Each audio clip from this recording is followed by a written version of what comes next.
Hi, everyone. We have 25 days to go, 20 hours left before the Festival of Storytellers Season 2 begins.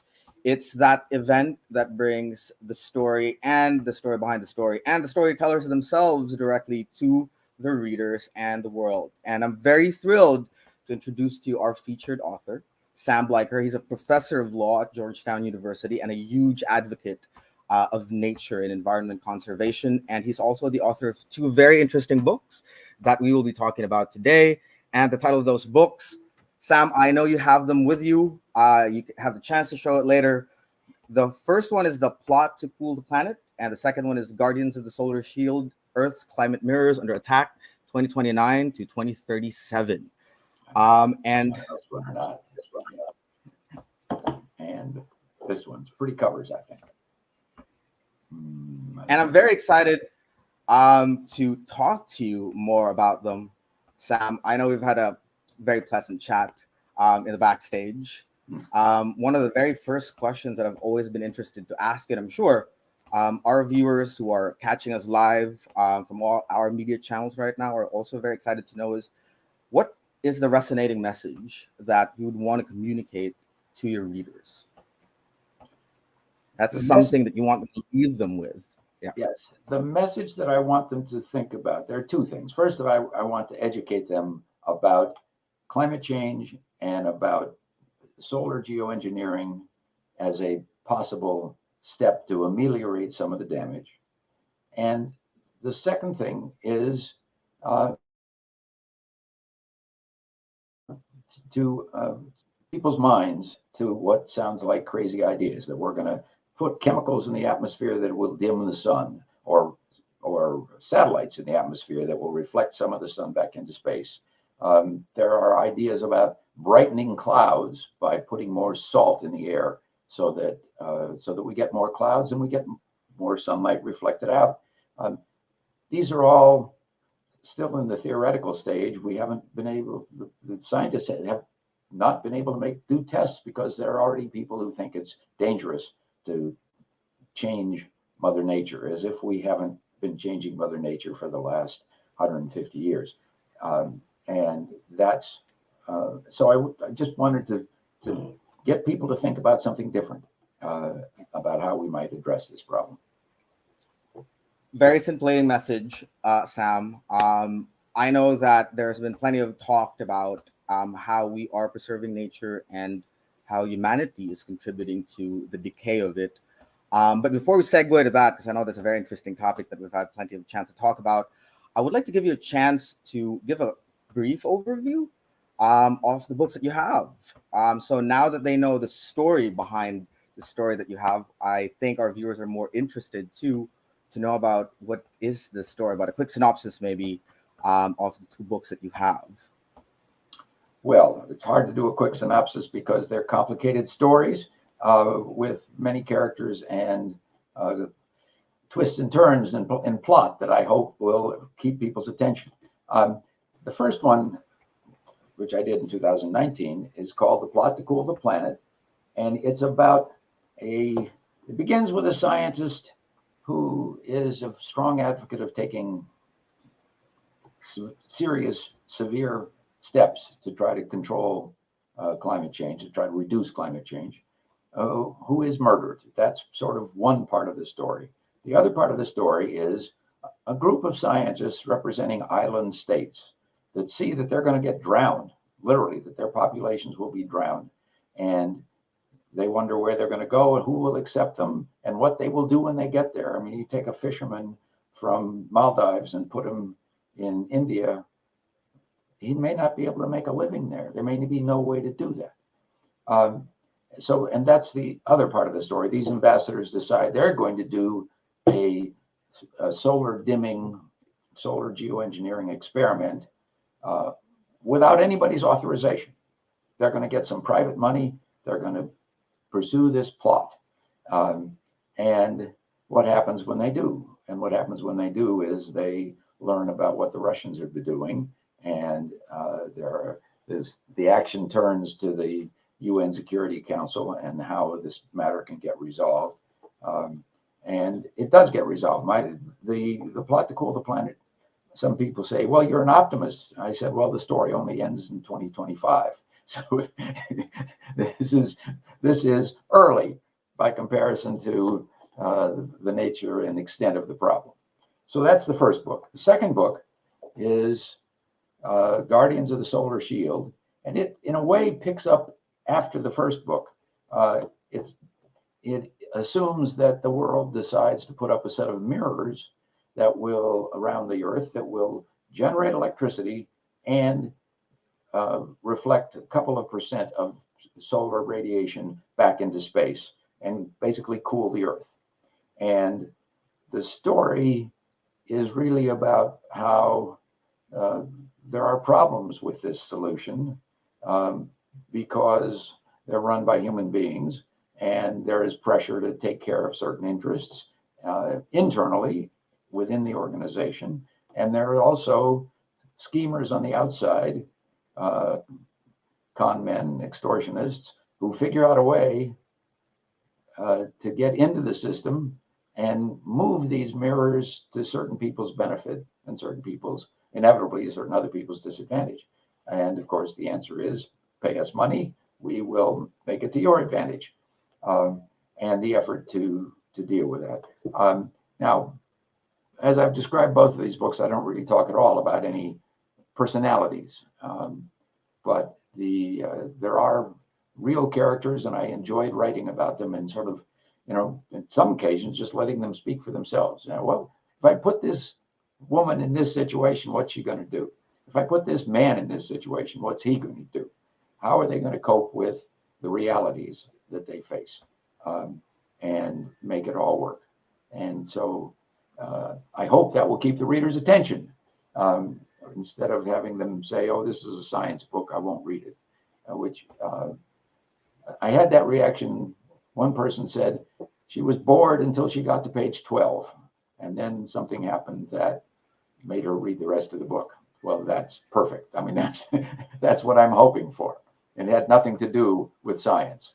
I'll just leave it at that. And this is why we're glad to have you join the Festival of Storytellers, Sam. I think the stories just come out to life when people just read between the lines and really get to know where that story is coming from.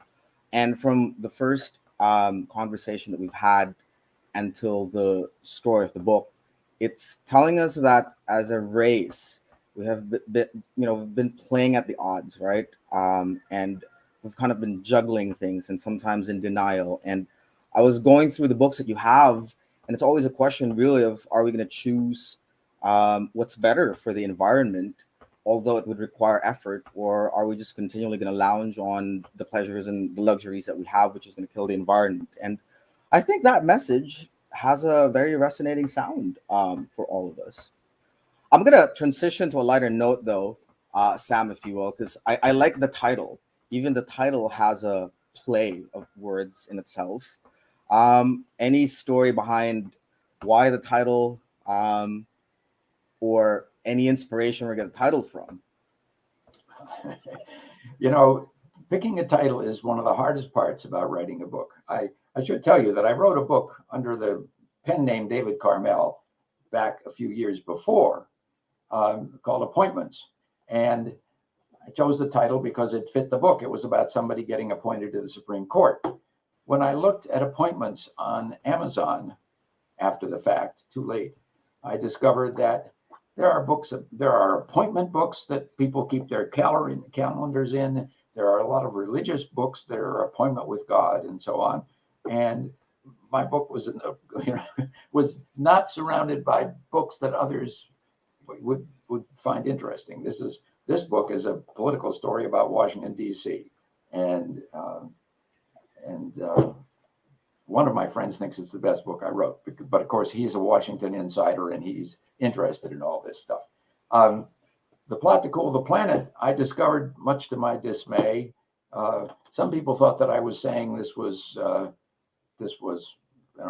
climate denial book. That this whole idea of cooling the planet with solar geoengineering was a plot of some kind against somebody. It was conspiracy theory kinds of things. And Guardians of the Solar Shield, I did look at it on Amazon, but I didn't know all about Guardians of the Galaxy, which everybody has heard of.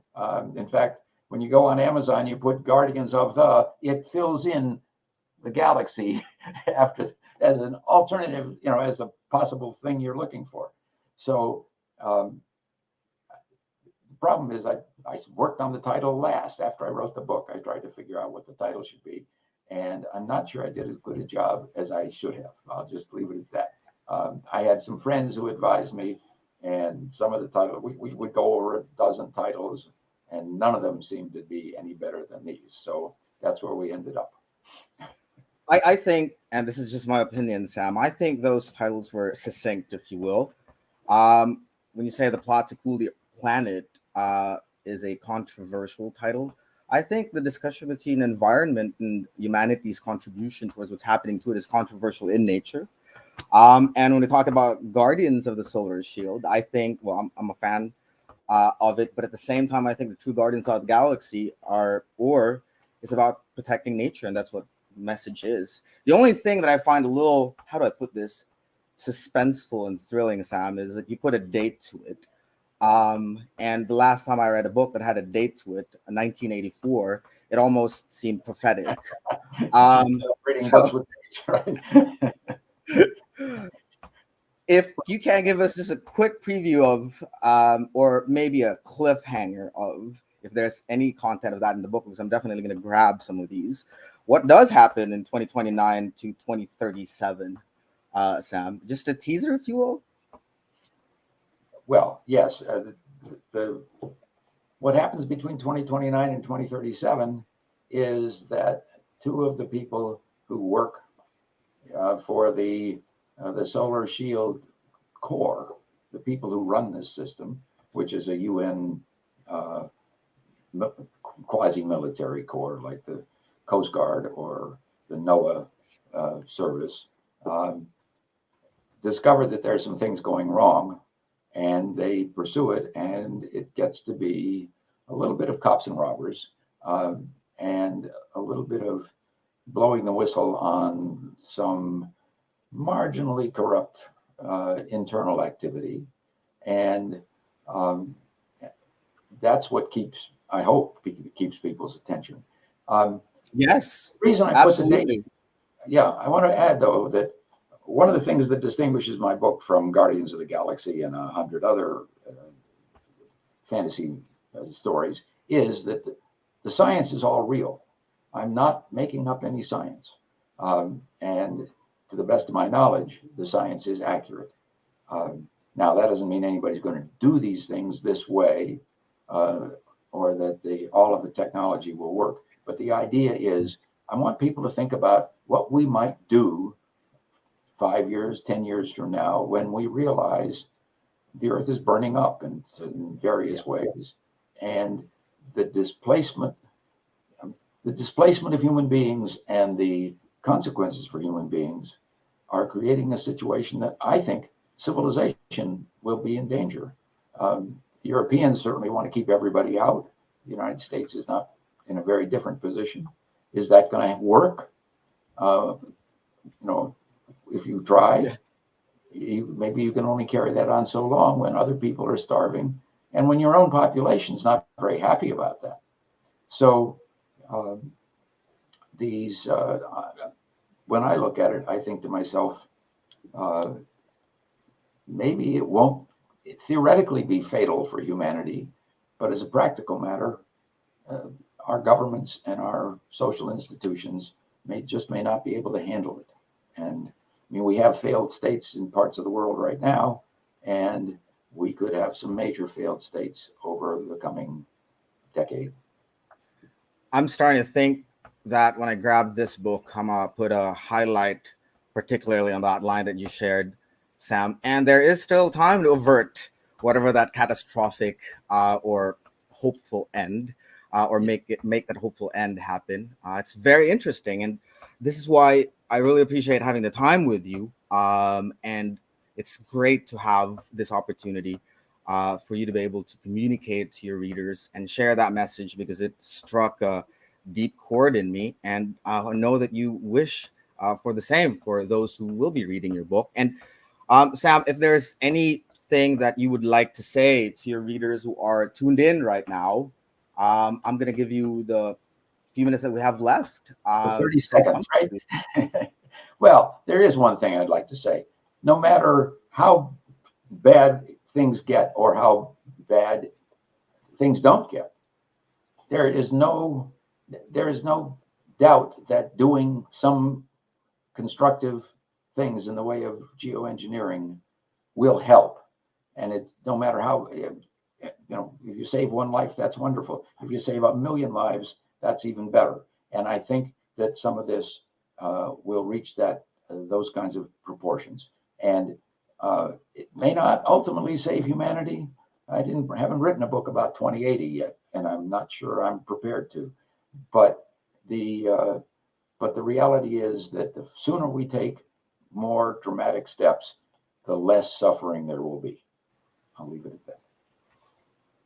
Thank you very much, Sam. One last thing. I'm sure people are tuned in right now, very interested to grab a copy of your book or books, both of them. I suggest that we go and read the whole trail, right? Where can they do so?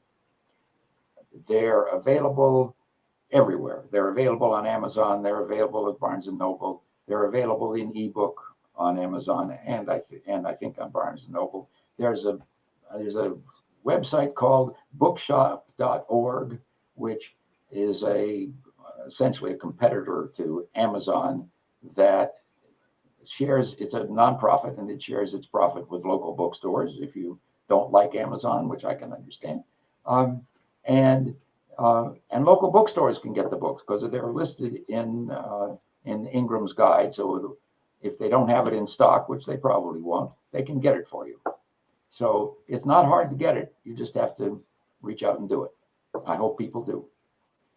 So there it is, folks. Grab the courage. I'm sure Sam painted a beautiful story with facts and the suspense and the thrill. And I hope you keep in mind the lesson behind it if you're tuned in right now. And Sam, I see that you also have a website and you're very active on social media as well. You got Facebook, Instagram, and Twitter. And you're also available on LinkedIn. So definitely audience that's tuned in right now can check in with you, connect with you, and interact with you through those channels. And I truly suggest that you do. I've had a hefty conversation, very a learning experience during the backstage with Sam. And I'm encouraging everybody to do the same. And I know that there's still a few days left before the actual Festival of Storytellers, but I'm encouraging everybody to visit the website, grab a ticket. It's free. And I'm sure you will find Sam's books there and his participation. And it's our way of Reader's Magnet connecting the storyteller, their story, and those of us who loves these stories. I think very interesting conversation, Sam. We're down to the last few minutes that we have. I am thinking that you're planning probably of having a trilogy for the book. So I'm just going to speculate if you have any plans of writing a third installment, if you will or not. Just another cliffhanger before we cap off. 2 weeks after this book was out, after Guardians of the Silver Shield was out, friends were saying, well, so what's your next book going to be about? And the truth is, it's much more difficult. I mean, this period is 2029 to 2037. Can I write a book about 2049 to 2057? That takes a lot more imagination. One of the fun parts about writing these books, by the way, both of them involve destinations all over the world, places that I've been, and I use that as an excuse to talk about my take on some of these foreign cities. But what are they going to be like in 40 years? It really becomes difficult to. I don't know if I have the imagination to write that book, but I'm thinking about it, and I may pursue it. I'm glad to know that you'll be interested if I do. Oh yes, absolutely, absolutely. And this is my message for everybody who's tuned in from all our social media channels and Readers Magnet, and who will be joining the Festival of Storytellers as well. That I came into this conversation with Sam with a couple of things in mind about conserving the environment and our opportunities and the things that we have to do, and it came off with a certain sense of responsibility. But of course, I'm one of those people who love stories. So I'm definitely grab one of those and venture into the story that Sam has to say. So I'm encouraging everybody to visit Sam's social media networks, join the Festival of Storytellers, and interact with Sam some more. And I'm hoping that everybody got something out of this quick discussion with our featured author. And Sam, I'm capping it off and I'm saying goodbye to our viewers. If you don't have anything to say, I think I've covered the ground. all good. Well, then, to all our viewers out there, thank you for joining us in this session. And I'm looking forward. Sorry.